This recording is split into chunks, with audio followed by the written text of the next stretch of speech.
Can't hear you. All right. What's going on, Cash Physical Therapist? Welcome to another episode of the Cash Physical Therapy Headquarters podcast. Today, I got something super special, full circle moment, if you will. We got Dr. Zaki on here, who is just about to hit his $1.5 million run rate for 2025, on pace to hit $2 million over the next 12 months.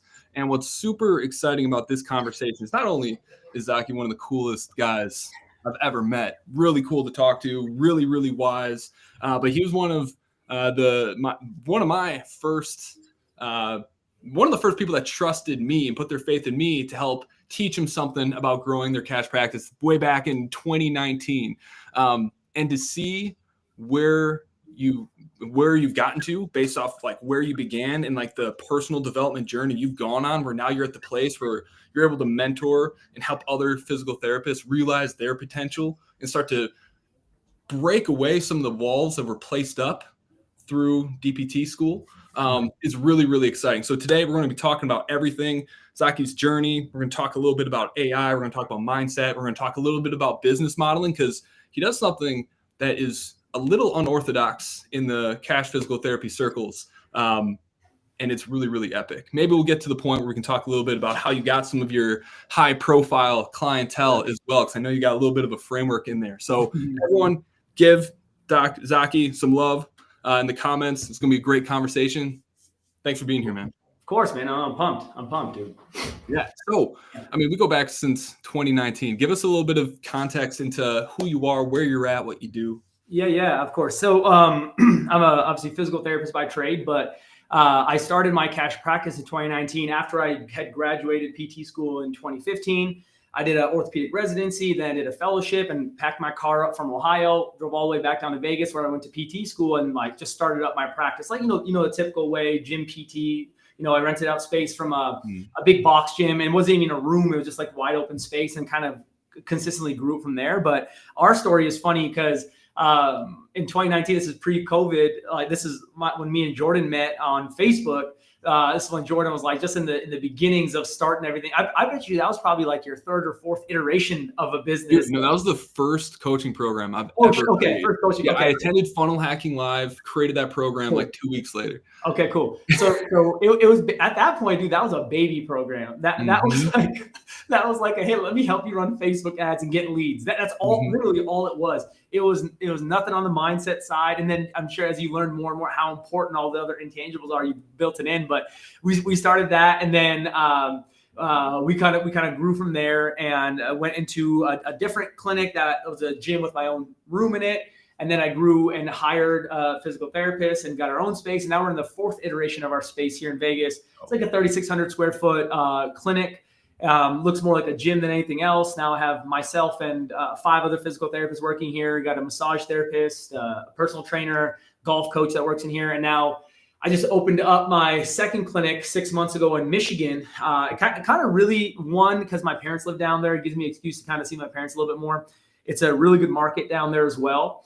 And it gives me an opportunity to kind of test myself a little bit. Like, can I do this? Are the systems in place where I can do this and not even be there, right? Yeah. And everything's going great. I think month 4, we're already at $25,000 in revenue, which is really quick. For me to hit $25,000 in revenue when I started my own clinic took me a little bit over a year, year and a half, close to a year and a half actually.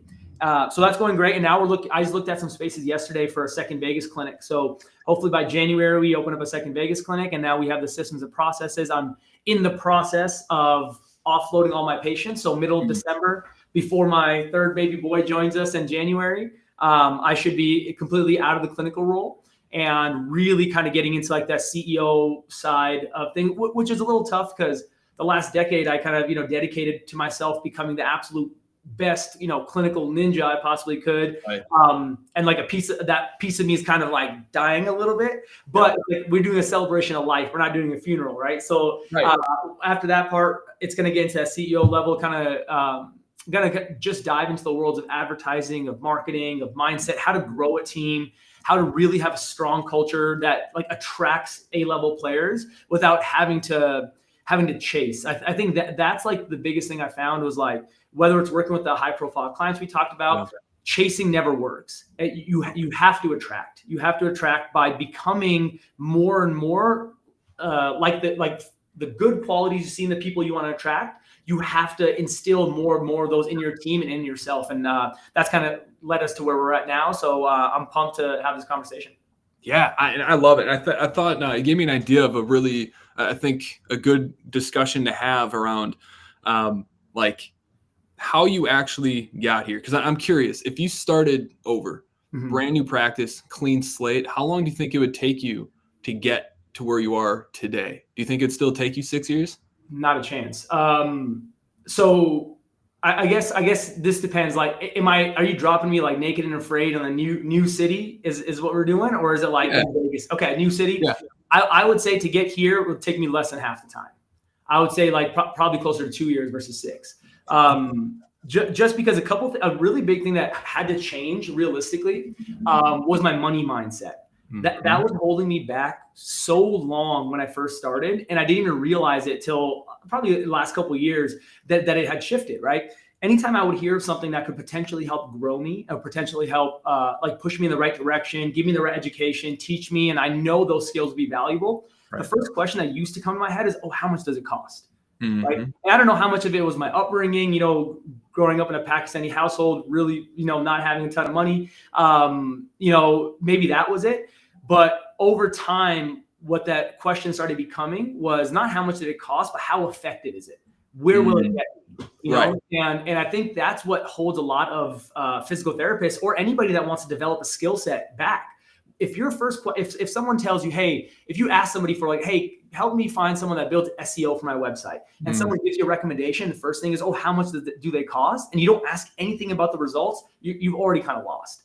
Because your mind is not in the right place. So that was a big switch for me. I always tell this story to every new hire I bring on, but my first ever patient was one of my former professors, a pediatric professor that I used to work with, right? And she came in and she was super pumped. I was so nervous to tell her my price. And it was only $175 at that point when I first started. So nervous. I couldn't even say it on the phone when I talked to her. And then she came in, I worked with her. She said, oh, how much do I owe you? I'm like, it's on the house. Like you couldn't do it. I couldn't even do it. And then the next one, I was like, oh, but the next one's 175. She's like, okay. I'm like, really? It was that easy, dude? I just lost out on 175. and since then, like my price now is close to $400 per visit, right? So I think that just shows the evolution of to become and attract the people you want to attract. One of the first places you got to start is your pricing. I think people start and devalue themselves immediately, and people don't even realize, like, if you were that good, how could you be that cheap? Like how does that make any sense? So like it took me a little time to kind of get into that, and that we slowly stepped up my pricing, and we've only grown since. We've only seen more patients since. My schedules will only be more full after I charge more. It doesn't make any logical sense, but it makes real life sense. So that's one of the big things. So I don't think it would take me that long to get here, just because I would start literally 50 steps ahead of where I started. Right. And that's the thing that I think a lot of PTs don't get, and they quit because they see and hear stories like yours, and it's so hard for them to imagine themselves ever getting there, because they don't realize it's like there's so many lessons and so many like new beliefs that can only be earned, that you have to go through in order to get there. That's why if you started over, you get there so much faster. And a lot of people, they don't recognize they only see like the financial growth. They don't recognize like the personal growth that gives you the confidence that makes the financial growth really, really easy. But you have to go through the hard stuff. You got it. If you're not willing to go through like 3 years of having to look yourself in the mirror and find your shortcomings every single day, then probably shouldn't even get started, right? Yeah, and that's what I tell people all the time is like, what story have you ever watched where it was sunshine and rainbows the entire time and you actually enjoyed it? Right. Which story? What main character do you really like love that had zero hardships? That's why everyone hates Superman. 100%, dude. It's like, yeah, he's too powerful. He's scaled to past anything, right? So It's perfect. He didn't have to conquer demons. He didn't have to do all that stuff. That's why everyone loves Batman. He's the GOAT because he had to go through it. Yeah, Superman was born and he sunbathed. Now he's the strongest person on the planet in the universe, right? So yeah, I think that's a good point. I think the story I always use is Harry Potter because it's so universally accepted. Everyone knows it. It's like, dude, he went through some shit, man. 7 books of just getting punched in the face, right? Never gave up, right? And imagine either. Never complained once. Right. And think about it. Like, imagine you skip the whole story and you just saw him and Voldemort clashing in the last book. You wouldn't even pay attention. You don't know anything about the hardships of either one of these characters or how it became the personification of good versus evil. Right. You need to know the backstory. So like, you want all these skills. You want to become this person that you idolize, but you don't want to go through the same things these people had to become this person. Right. I think that's the thing people need to realize. Like, no person develops without some kind of, like you said, those hardships and some kind of obstacles in their story that they need to overcome, because that overcoming of those obstacles and continue going is what the transformation comes from, not the end point, you know? Right. And that hooks back really well into like your belief when you first started, where it's like, you look at like, how much does something cost? Not like what I'm going to get out of it. And you got to realize like I've invested in a lot of bad programs. I'm sure you have too, but I've never not gotten an ROI. It might not have been financial, but I always learned something.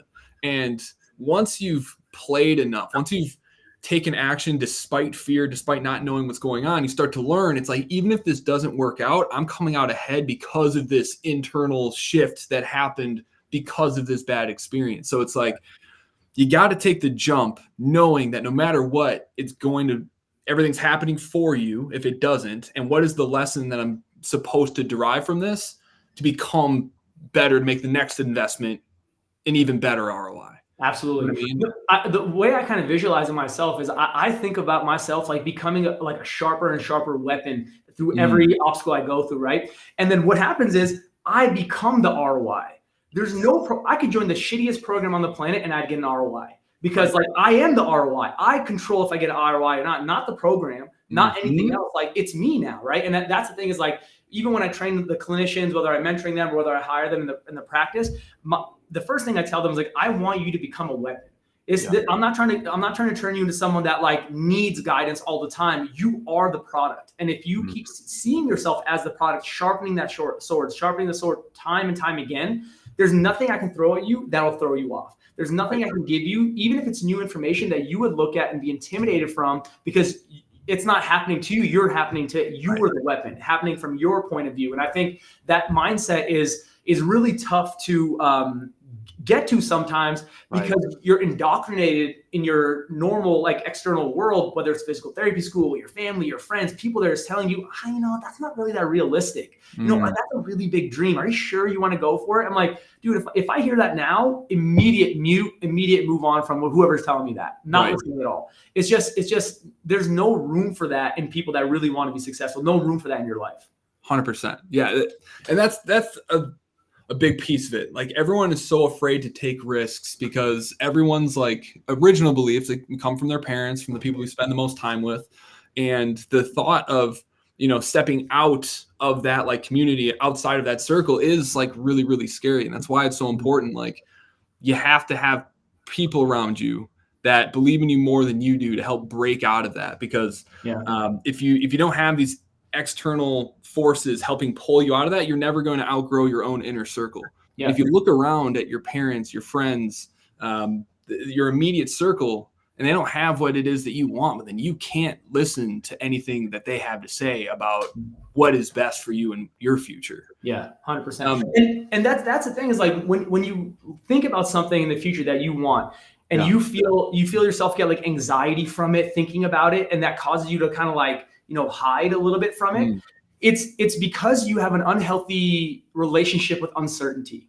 Yes. I really think that's what it is. Is like, and I've learned this from a bunch of other like neuropsychologists that I've kind of followed and stuff, is like, when you have that unhealthy like relationship with uncertainty, it drives anxiety more. You think that you're not making a decision because you don't know enough. That's why you have anxiety. You need to know more. If that was true, like we talked about, like overthinking would solve everything. But overworking, overthinking, overstress, that's what it leads you to down those roads. And like a lot of people think if I just give more, I'll get what I want. I get the outcome that I want. Right. And there's a reason why every time you put over before like a verb, it becomes a negative side of that verb, right? Overthinking, you would think more thinking is good, right? Well, why is overthinking a negative thing? It's because it paralyzes you in that spot, right? So when people are trying to fight anxiety or fight that like feeling they have of when they want to make that jump, they want to take that leap of faith, whether it's starting their own practice or leaving that job or, you know, leaving that safety net, whatever they have, and they have this feeling of uncertainty. Well, it's good. Uncertainty is great because it's one of those things that leads you to having a little bit more control over the direction you're going. Because if it's not certain it's going to fail, then there's a part of it that there's a chance that it's going to succeed. So why are you focusing on the side that's always negative versus the side that is that positive side of things? Like, what if it works out? You know, if you get there, it's life is way nicer. Well, that's the funny thing is like certainty doesn't exist. No, like that you could do every single thing right and everything's still going to go wrong. And so like a lot of people, they stay stuck exactly where they are despite working so incredibly hard because they don't realize that growth and control are opposite forces. Absolutely. The only way to grow is by stepping into uncertainty. And the only certainty, paradoxically, that you can have is the control over how you respond to uncertainty. That's the only control and certainty in life is how you can control like how people react. And this actually like hooks into something that I was building a training yesterday on how people in practice who are stuck, they tend to repeat the same thing over and over and over again and just keep doing it harder. Like, I'm not making enough money. Things are stuck. I just need more leads. I just need more revenue. I need more sales. And they keep pushing harder for marketing and sales because to them, that's certainty. I know more sales is going to keep me alive rather than pausing to ask themselves, are they even working on the right thing? And they're comfortable focusing on sales. They're comfortable focusing on marketing because that's what they know. But they never stop to think, is what I'm offering even like valuable to people? Is it perceived as valuable? And they're working on the wrong stuff because they're trying to remain in control rather than working on the things they're less comfortable with. Yeah. You know what I mean? So it's like, that's it. It's people's relationship with certainty is got to be the number one thing. Yeah. And that's the thing is like you said, it's really uncomfortable to look at the product or service that you worked your whole life to offer and look at it as like, this is not perceived as where I thought it's perceived, right? In your mind, it's great because you are the person providing the service and you have that mindset. But if you can't place yourself in the mindset of the person actually buying that service and thinking about it both psychologically, financially versus just like, this is what I learned in school. This is what I was taught. This is great. It's like, well, the market changes every single day, right? How people perceive things change every single day. And I would say more important than even your skill set is the perception of your skill set. Yes. Because like I tell all my therapists, right? Especially when we're looking at KPIs like conversion rate on the first evaluation, it's like you could be the best clinician on the planet. And it doesn't matter if you can't get this person to commit to a plan of care. Right. A shitty clinician that's a quarter of how good you are will get a better result. And the funny thing is you're focused on the outcome. This person's focused on the belief and the behavior that leads to that outcome, right? And I put this on every meeting, every whiteboard in my clinic has this on here. It's like beliefs drive behaviors, behaviors drive outcomes, which is like a mantra that I learned from a high-level CEO that I used to work with a couple of years back. He was someone that was working for a software company here in Vegas, and they were doing great. He ended up like selling his shares. I think he moved to Australia.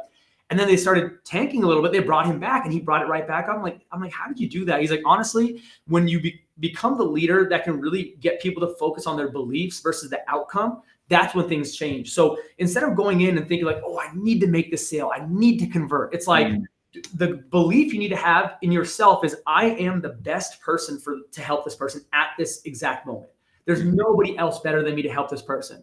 And that will change your sales capability way more than any script, way more than any like pricing technology or like pricing strategy or pricing sheet that you could bring up, putting, NFL jerseys on the wall. Those all help sometimes. But realistically, I would say 90% of the work comes in the conviction you have in yourself and in the product that you're selling. And it becomes really uncomfortable sometimes to look at that and be like, I'm not there yet. I'm asking people to pay for a service that I wouldn't even pay for. And some of that comes from the skill set you have. A lot of that comes from the money mindset you have, right? So it's like it's a funny paradox, but that's where like really good coaching and mentorship kind of dives into, is like being able to apply that pressure at the right time and in a way that's genuine. Like every time I have these difficult, or I don't even call them difficult conversations, I call them crucial conversations with my therapist, is I always let them know, hey, when we have these conversations, some of these things might get difficult to talk about. Remember, I'm on your side.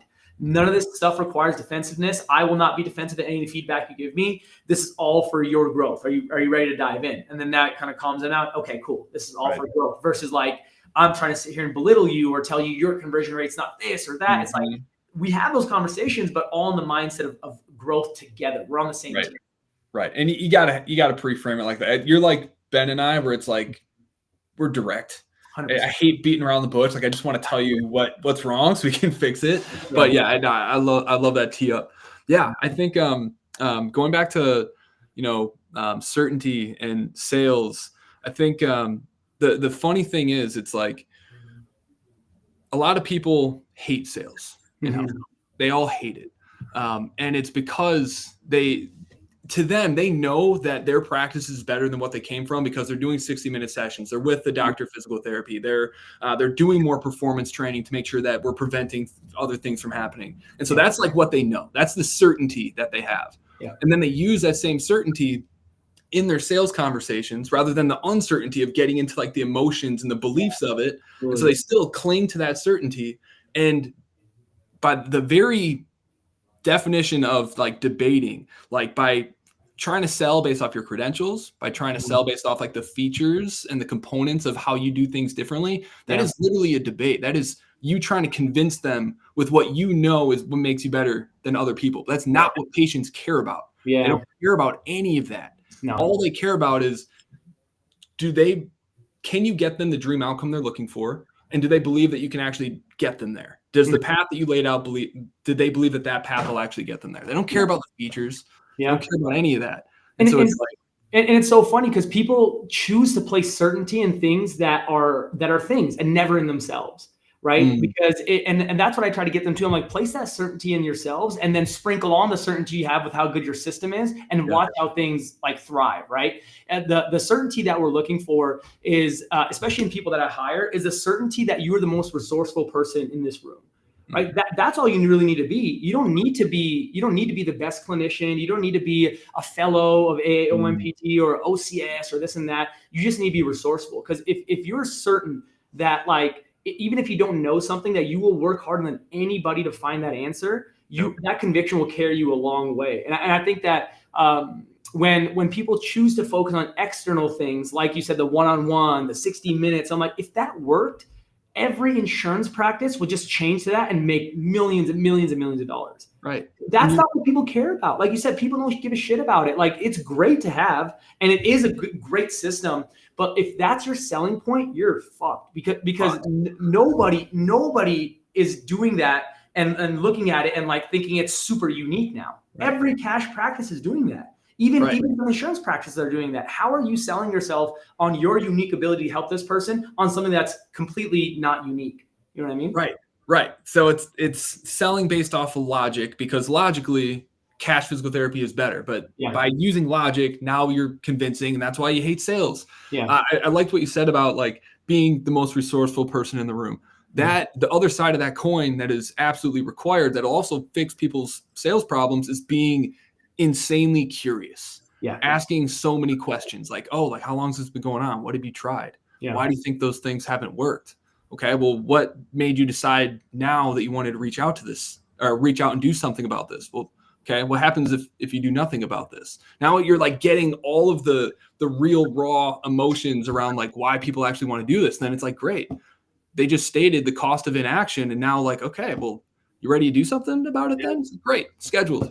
Easy. And you know the funniest thing about like physical therapists is they consider themselves so evidence-based, right? And and another selling point they use, especially physical therapists that find themselves as like high-level practitioners, they say, hey, I care more about the long-term changes than I care about the short-term changes. Okay, that makes sense. But then how do you hate sales, right? Every single long-term behavior change that has made a really big impact on someone's life was tied to some kind of emotion. Think about some kind of traumatic experience you had when you were a kid. The only reason that trauma stuck in your brain because there was such a strong emotional response to it.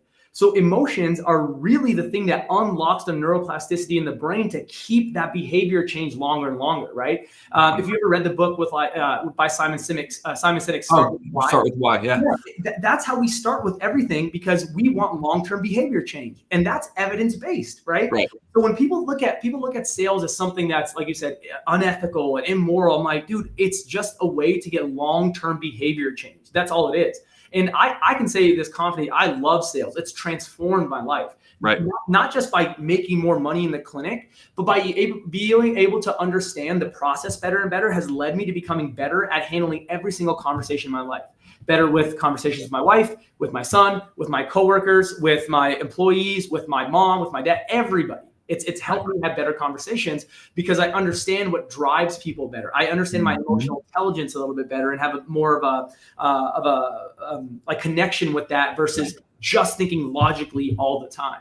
You know, and it's like I said, it's transformed my life, and it should be able to transform everybody's life. You just have to be open to accepting that ability that, like, you don't want to be super logical all the time. You need to be able to evoke emotions, because I think everyone's heard this quote, like, people don't remember what you say, but they remember how they felt when you said it, right? And that's what you really need to kind of embody to be successful in any part of this practice. Right, in anything. And it's like, if you're not starting with why, you know, that's what makes people feel like this is disingenuous. Like, you don't actually like mean this. You're just trying to get me to like buy something. But it's like, if you talk to them and really get to like the root, the emotion that's actually driving this behavior, not the pain that they're in, but the thing it's like preventing them, or the identity it's taking away from them. It's like, you gotta figure out exactly like the raw emotions of it, and also figure out, like, you know, your own, to help drive your own daily decisions and what's working. Like,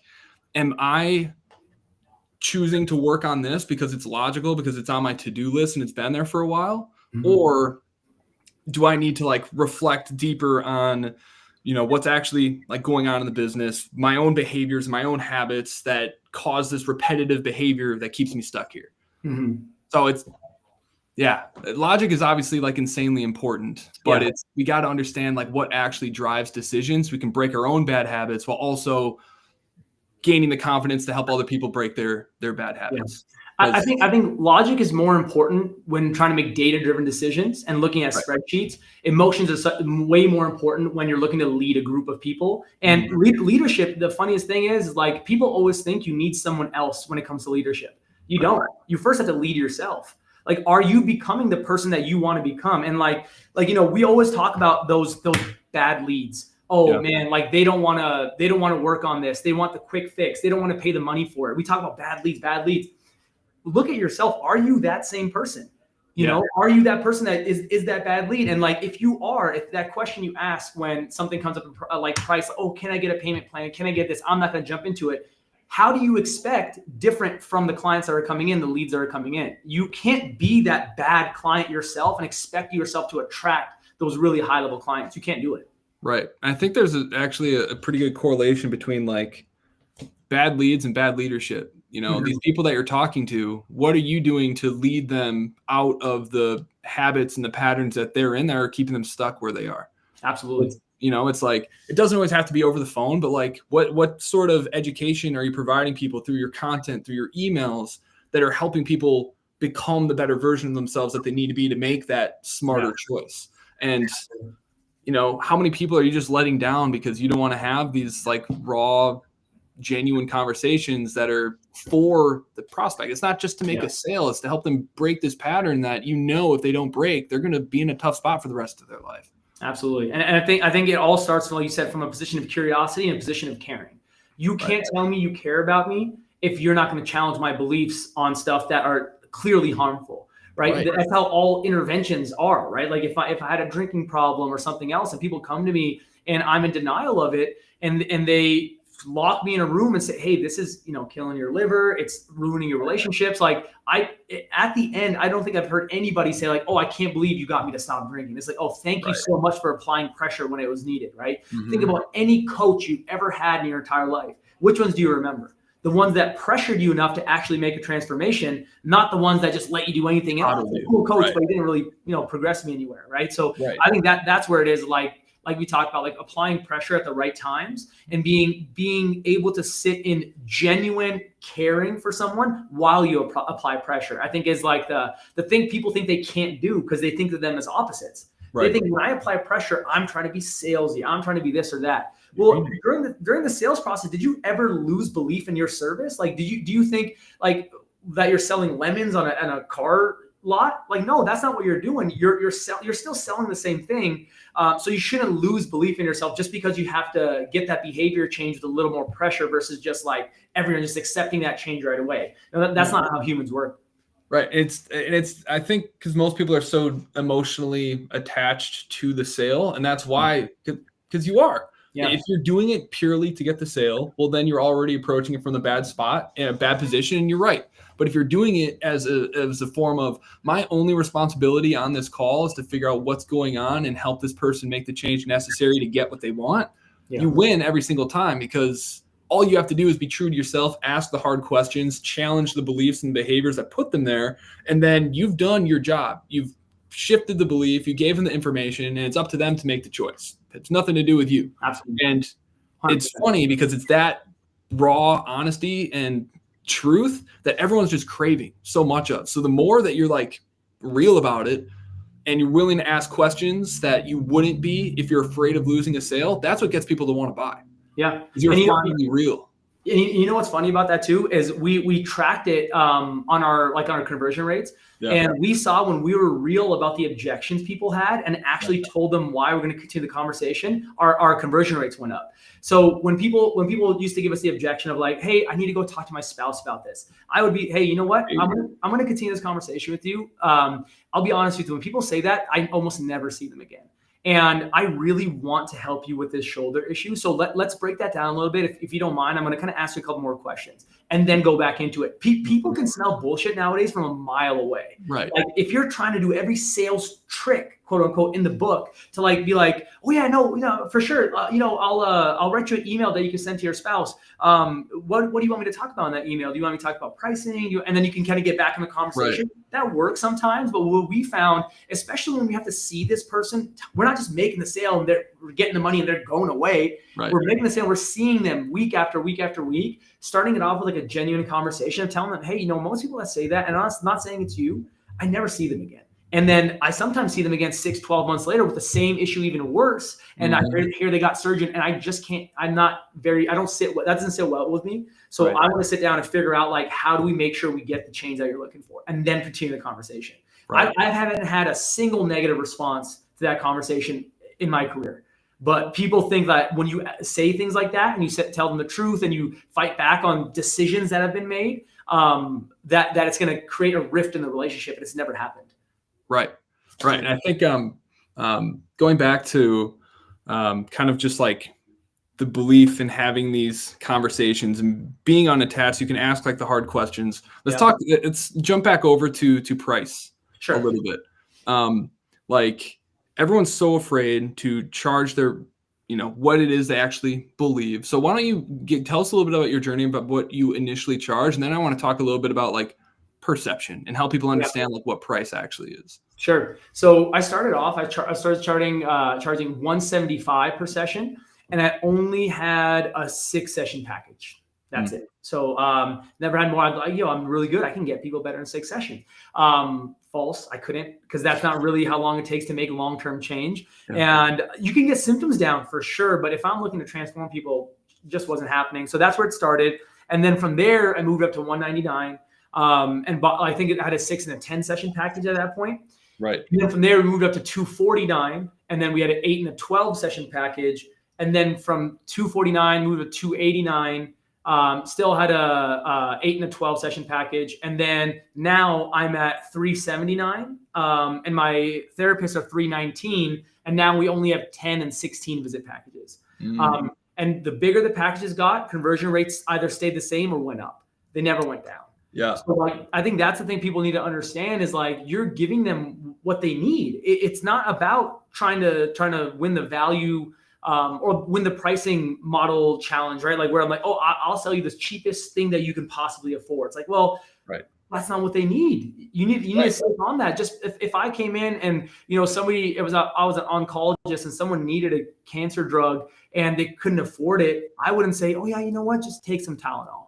It's like, no, dude, they need this procedure. So let's figure out a way to get you this procedure. And I'm going to talk to them enough because I care about them enough to see how they can get that in. So that was kind of our pricing journey. And in terms of like the perception of pricing, it's funny how it goes because like people will kind of, especially my long-term clients, will always like poke fun at me for it. Like, oh man, you're $400 an hour. I'm like, yeah, but you pay it, dude. Yeah. You really see the value in it. It's like, oh man, $400. That's expensive. I'm like, yeah, but you pay it. So clearly it's valuable, right? And I don't take that as like a jab anymore. When people say you're expensive, I'm like, yeah, thank you. I probably should be charging a little bit more, to be honest. So you're welcome that I'm not charging more, right? So it's like it's a belief in myself that I am valuable, and that perception. A lot of times it comes with other connotations, like other people talking about, oh yeah, he's so expensive, he's this and that. Schedule's full, people are getting helped, and I'm making money. What's wrong with that, right? Mm-hmm. Yeah, right. And I think that's the thing a lot of people don't understand. Like when they're first starting out, like, if people don't know the difference between you and other people, they make a decision based off of price. And if your price super low, but you're promising them that they're going to solve all their problems, like their belief in actually getting that outcome isn't going to be really high. As you said before, like how good can you be? And so like price is the starting point for whether or not they believe that you can actually get them to where they're trying to go. So the price is very much for your patient, to help them see like what the value of this is actually going to be, but also to make sure that they're locked into the commitment, locked into the outcome that they're trying to get. Yeah. So that they remain committed to actually get that outcome. And it's like, I always kind of laugh at the people who are on their high horse of like, oh, that's so wrong. We should be priced at a level that allows, you know, access to care for everybody. And it's like, okay, how many people are you going to help under that model? Versus some people that I know who focused on being premium, focused on the experience and creating dream outcomes for people, but then took that same money and started a nonprofit to serve those less of those underserved populations. Right. Which one of those people is more moral? You know, I wouldn't say one is more moral than the other, but like which way is better? You're helping way more people in a scalable model. Now that you have leverage, you have capital that you can invest into serving people at scale without diminishing your own life, your own family, and your own dreams. Yeah. You can't help people if you're burnt out yourself and your business is failing. You can't do it. As a CEO, as the owner of the business, your number one priority is the health of the business. Why? Because not only do you depend on it, your patients depend on it, and your employees depend on it.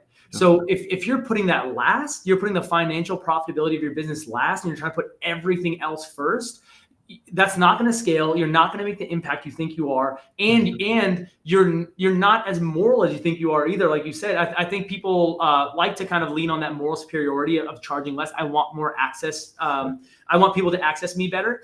But at the end of the day, like I allow my therapist to always have a pro bono case on their schedule. Someone that gets free care that really can't afford it. Like, you know, we had a guy that we treat he's from Brazil, but he's out here washing windows with shoulder pain. And if he can't work, he gets kicked out of the country. So we helped him for free. We got him back. He has a beautiful wife, beautiful daughter here, and he loves it. And he's one of our biggest advocates.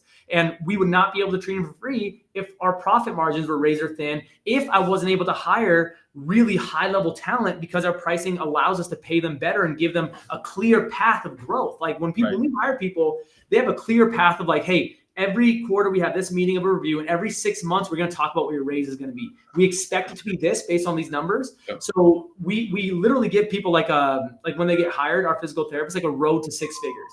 Like this is how quickly you can get to 6 figures while still maintaining the same amount of mentorship that you get from us, maintaining the same amount of patient caseload, maintaining one-on-one treatment, maintaining I'm not a big fan of like the term work-life balance, but being able to really feel like genuinely connected in the place you are and feeling like you belong here versus just like, oh, it's just a job. I clock in, clock out, right? It's like, I think people a lot of times underestimate the value they're providing by charging what they're charging, not only to their patients, but also to the employees they bring on and be able to provide this environment. I almost think of it as like, I want to create an environment.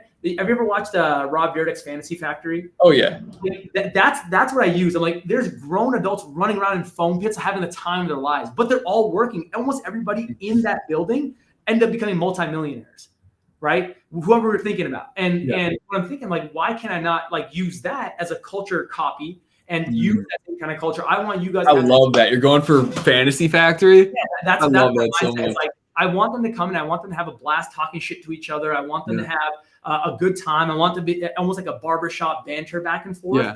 But then like when it's time to lock in, like Rob Dyrdek locks in, dude. Like he's a valuable businessman, but like there's no reason you have to separate work and life. It's the same, dude. How do you need balance in something that's the same? You just need to find the right work and the right life and mesh them together, not try to balance them on opposite ends of the scale, you know? Yeah, I saw a podcast recently that Hermosi was being interviewed on, and he said people that are obsessed with work-life balance are usually pretty mediocre at both. Absolutely. And then you have the people who are obsessed, who whatever it is they're doing, they do to their fullest ability and are pretty damn good at both. Yeah. So it's like, because those people obsessed with what you're working on, compartmentalize, and those people focus on where their feet are.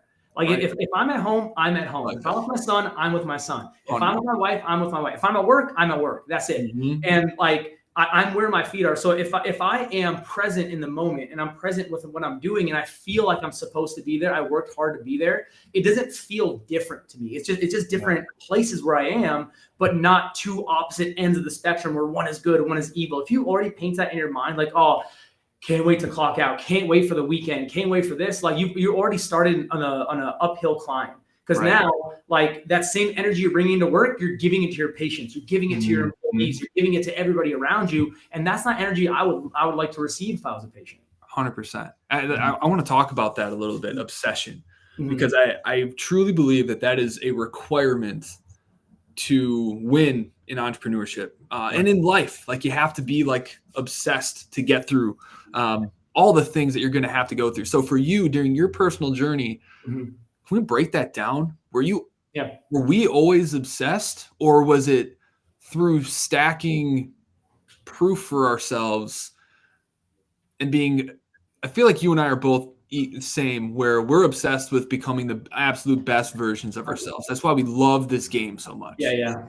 Where did that come from? How do people who are struggling in business right now get to the point where they like the stress? They kind of like the challenge of it. Yeah. It's essential to fall in love with that pressure. Absolutely. The way I kind of think about it, I feel like obsession is like NOS on a car, right? Yeah. Like I got to be on the right road before I flip the button and press that button and turbo boost my car down the road. Right. So if you don't feel like you're in alignment on the right road, obsession's only going to lead you down that wrong road faster. Yep. Right. So I think it first comes with real good alignment of like feeling like I am where I'm supposed to be. Right. The life I want to build for myself, I'm on the road that's going to get me there. Now, if I add obsession to it, it'll get me there faster and give me more time to be at that destination. Right. It's like the reason why when I go from Vegas to Michigan and fly to see my family, I fly, I don't drive. Because then instead of driving 30 hours, I fly 4 hours. So I have more time to spend with my family at the destination. So obsession is kind of like that speeding up of that route. But I think it's the negative connotation of obsession comes with when you're on the wrong road and you're not completely aligned on that path with your morals and your ethics, right? So if people become obsessed, for example, with money, right? What is money, right? Money is a vehicle that leads to things. It's not the thing you should be chasing.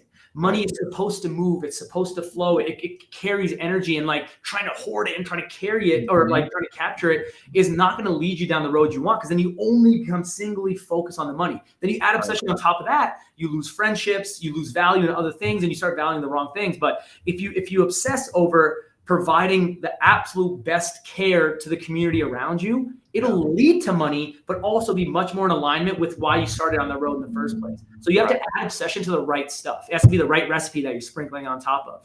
You can't just put sugar in anything and it gets better, you know? Right. So did you have a vision for yourself when you first got started that you've been like, for me, like everything that I've done always has been anchored into, I think about me dying a lot from the book, like 4,000 Weeks. Like and every decision I make is from like my deathbed of like, all right, did I make all the right choices? Did I do everything I could to be the best that I could? And that's like my obsession. So it's like, even when things are really, really hard, like I'm excited to get after it because I know that this pain, this challenge, whatever it is, like I can't wait. I might not know how I'm going to solve it, but I can't wait to be the version of myself on the other side of that, who I'm going to become, who already knows how to fix that thing. You know what I mean? Absolutely. So it's like, that's my obsession. Like, what's honestly, yours? That turning point is very similar for me. Like in my fellowship, we did the funeral exercise where you imagine you're at your funeral, you're 3 groups of people. So your coworkers, your friends, and your family are there. And you write down like 5 to 10 words that you want them to say about you while you're at this funeral, right? And is the life you're living right now going to lead to them saying these words, or will they say something different? We literally just did it yesterday at our team meeting. That's so funny that you bring that up. But yeah, that kind of was a turning point. Like, am I living the life that would get people at my eulogy to call me selfless? Call me the person that if they picked up the phone, they called me, I would never leave them hanging. Am I living that life? And I really wasn't. It was uncomfortable to come to that realization. Right. But it only led to me becoming more of that person once I realized I wasn't. So it helped redirect my path a little bit differently. And that's what got me to be more convicted in the path that I'm on and belief in myself. Because now, like you said, I try to live my life in a place where every decision I make gets me closer and closer to my friends, my family, my coworkers saying those words about me at my funeral. 100%. I love that. And that reminded me of a statistic that I looked up real quick. Cause it's like, I think it's really important for us to realize how much time we actually have on this earth and what we want people to say to us afterwards. But I think it's also really important to know that on average, only 10 people at your funeral are going to cry. Yeah. So a lot of you care so much about like what other people are going to think about you that you never actually do the things that are going to bring you to the point where you're at the end of your life and you're really proud knowing that you faced your fears, you conquered your demons, and you did everything you could to make the world a better place. Yeah. And a lot of people never get there out of fear of what other people are going to think. But it's like only 10 people are likely going to cry about you at your funeral. And I hope to God that you have a lot more than that and you live a good life and you got a lot of people. But on average, it's like, people got their own stuff going on. You got to focus on you and find what your obsession can be that's going to help get you through the challenging parts of entrepreneurship. Because for Zaki, you figured it out faster than me. Like I've been, doing this for 11 years. And for the first 6 years, I was living off less than $1,000 a month. Sucked. But like, I thank God for that. I know that all of those were things for me to help shape the beliefs and give me the confidence, because I know nothing can break me at this point. I know it. I've gone through it.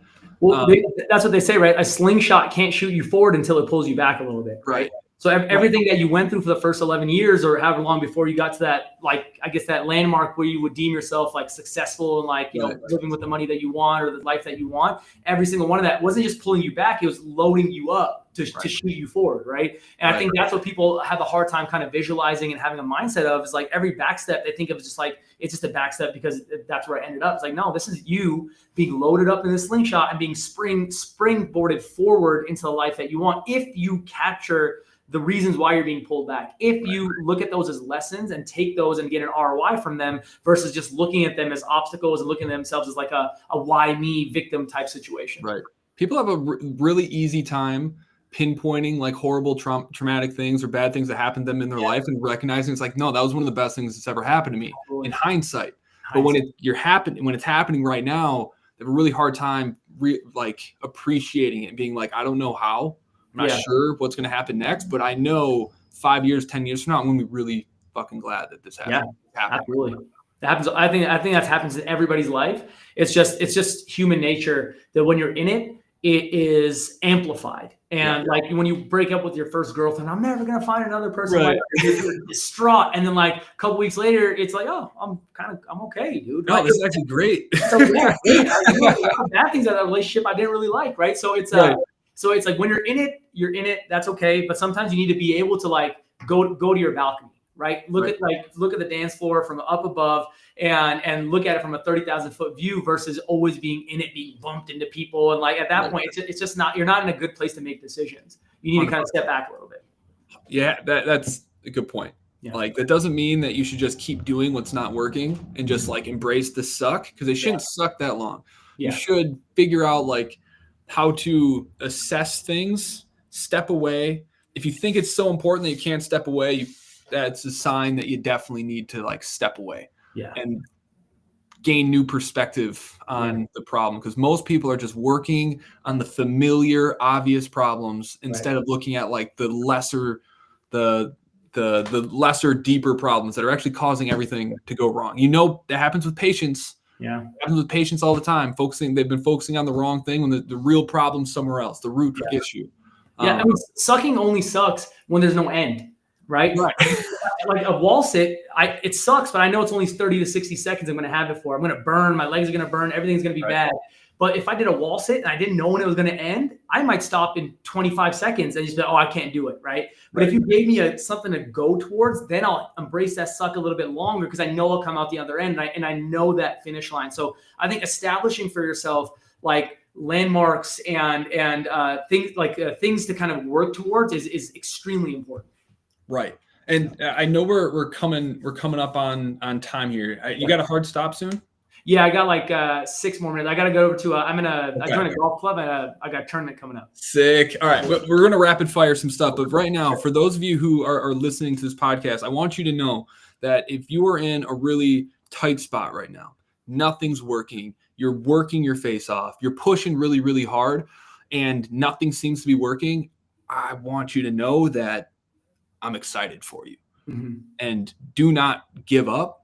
Because this is what is going to give you the confidence, the belief, the evidence that you have what it takes to do this. And until you have that calloused skin, that calloused mind that has to be developed only by going through the fire, like the other side of that is so incredibly amazing. And so be calculatedly like courageous, keep working, have faith that it's going to get through, because I promise you the other side of that like hardship is a lot more clarity, and it's not uncertainty of an outcome, but it's certainty that you know you can take it. And because you know you can take it, you're eventually going to figure it out, but you have to go through that.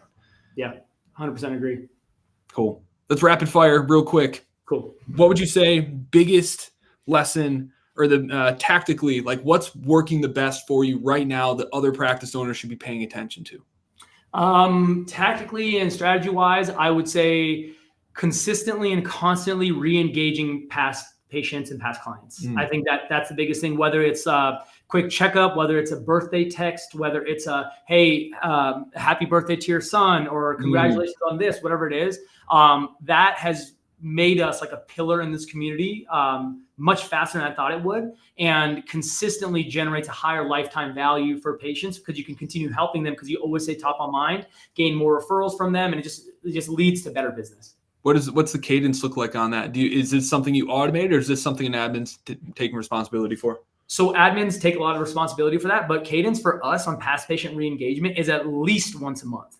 Nice. And that's literally just checking in, and we have like different subjects we check in about, right? Like when I see people, I always in my notes also write about important personal information about them.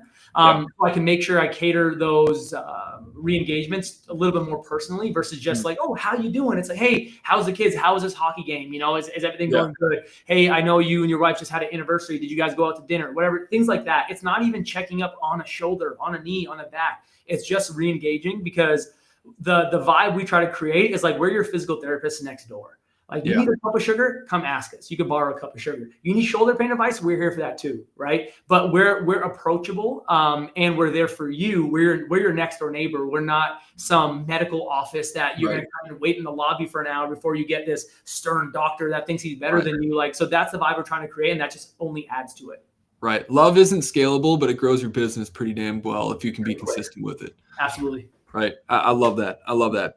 Right now you're leveraging AI a little bit. How you using it? Yeah, so AI, a couple different ways. One is creating different GPTs for different situations that my VAs can leverage to get responses to things that I would give, or SOP my library. Yeah, 100%. SOP library, and like a fake version of myself for those conversations. Like, if they're asking something, say somebody DMs us something on Instagram and they're asking a question, it's like, oh, how would Dr. Zaki answer this? I have a GPT built in, so they would get that answer directly from my tone, right? Yeah. Which also, if we're talking another strategy that's been working really well for us, it's cold DMs on Instagram. Yeah. How many cold DMs you shooting a day? 50. 50? Nice. Yeah. Yeah, not me. My VA on a bike that's sitting on the toilet. That's easy. Yeah. Well, it's not even me. It's my VA. I give them the exact copy, and we test out different opening lines. Well, usually we'll ask, hey, it's only to followers, right? So we ask a question like, hey, appreciate the follow. Are you here just for the content, or are you looking for something more specific? And then from there, they say, hey, I have some shoulder pain. Okay, cool. How's that going for you? Like, what have you tried? And it opens up that conversation. And then we are averaging about like 1 to 2 warm leads per day, just off that end up on discovery calls. Beautiful. That were just sitting there in our follower account that we weren't doing anything with.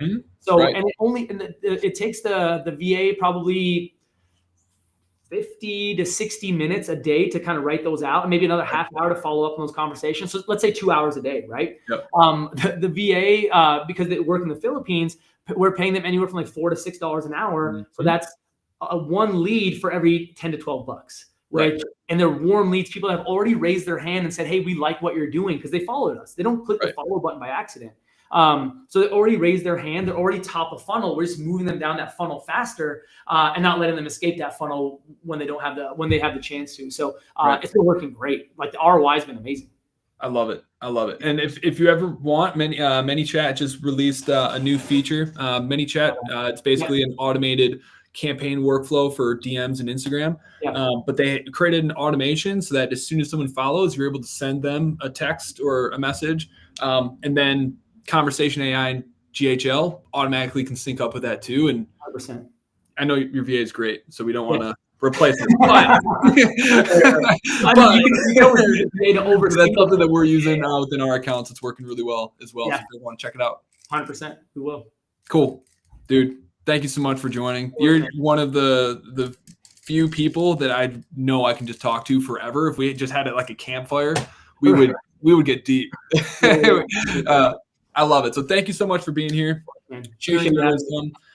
Everyone, give Zaki some love in the comments. And if you got value out of this episode, don't forget to follow and share the podcast. And as always, if there's anything that we can do to help serve you, whatever stage of business you're at inside of your cash practice, and go to clinicalmarketer.com. We have free resources. We have paid resources, things to help you get around the corner in your business.